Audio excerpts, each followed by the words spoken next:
nas ciências do saber, mas nas virtudes a praticar. Que se faria ensinando uma sem a outra? Então, Vicente está preocupado que a formação oferecida pelos lazaristas não seja apenas uma formação intelectualizante, mas sim oferecer a ciência do saber em vista da missão.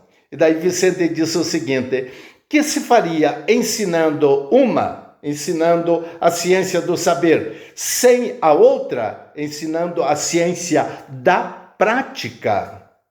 Nada ou quase nada, responde Vicente. É necessário capacidade, olha que interessante, é necessário capacidade e vivência. Sem uma, a outra é inútil e perigosa. Nós devemos conduzi-los, os eclesiásticos, a ambas, capacidade e vivência. É justamente isto o que Deus nos pede.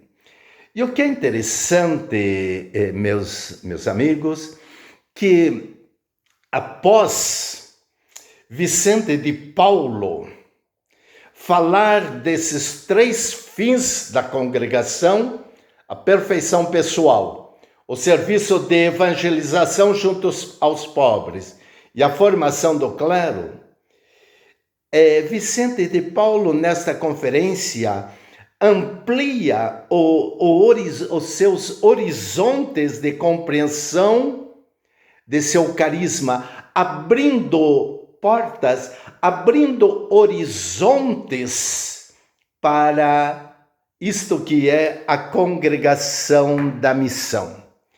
E Vicente de Paulo afirma: eis em resumo, meus senhores, o que eu tinha a dizer-vos a respeito da explicação dessas regras. Vejamos agora as dificuldades que nela podemos encontrar. No momento da conferência, nesse dia 6 de dezembro de 1658, 2 anos antes do falecimento de Vicente,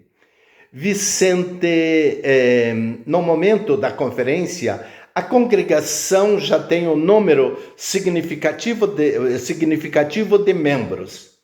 Com seu temperamento de se anteceder aos acontecimentos, na perspicácia de seu horizonte prático, oriundo da sua vida de camponês, Vicente já começa a ouvir certos murmúrios e vozes discordantes e se antecipa aos acontecimentos.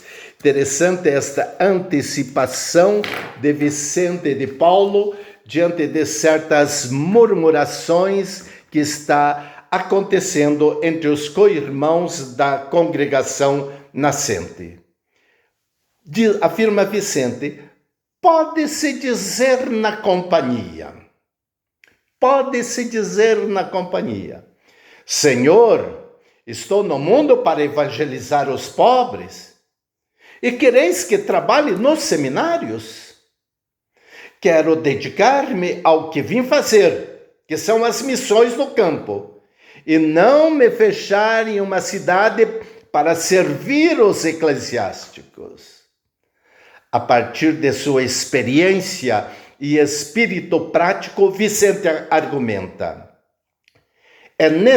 é a necessidade que a igreja tem de bons sacerdotes, a necessidade que a igreja tem de bons sacerdotes que sejam capazes de reparar tanta ignorância e tantos vícios que a terra está coberta. E argumenta ainda mais à luz de sua experiência. E foi por meio dos sacerdotes que as heresias prevaleceram, que o vício reinou e que a ignorância estabeleceu seu trono entre o pobre povo. E isto, por seus próprios desregramentos e falta de se oporem com todas as forças, segundo suas obrigações, a essas 3 torrentes que inundaram a terra. Quais seriam essas 3 torrentes? As heresias, os vícios e a ignorância. Segue-se outra argumentação. Senhor, é bom que façamos isto, mas com que fim servimos as filhas da caridade? O Filho do Homem não veio para evangelizar os pobres, formar sacerdotes? Sim. Não orientou tudo para a perfeição própria e o serviço aos pobres? Sim. Se, portanto, fez isto, ele o fez para nossa perfeição. Não faríamos nós bem em segui-lo? E é o próprio Vicente que dá o argumento.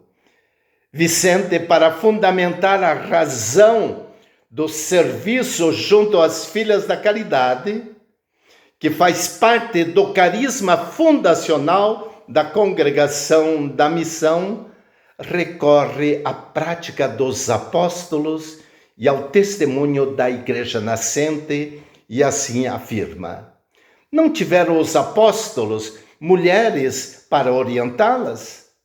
Vocês sabem que desde muito cedo foram instituídas as diaconisas, que fizeram maravilhas na Igreja de Deus, cujo ofício era organizar as mulheres e orientá-las a respeito das cerimônias na Assembleia, e assim era Deus servido igualmente por ambos os sexos. Outro argumento limitante do carisma que Vicente percebe é o seguinte: mas para que alguém pode se perguntar, diz Vicente Paulo, mas para que alguém pode se perguntar, encarregar-se de uma hospedaria? Eis os pobres do nome de Jesus. Esses pobres do nome de Jesus eram uma hospedaria, confinamento dos pobres no século XVII. Para resolver o problema da pobreza, se confinavam os pobres em uma hospedaria.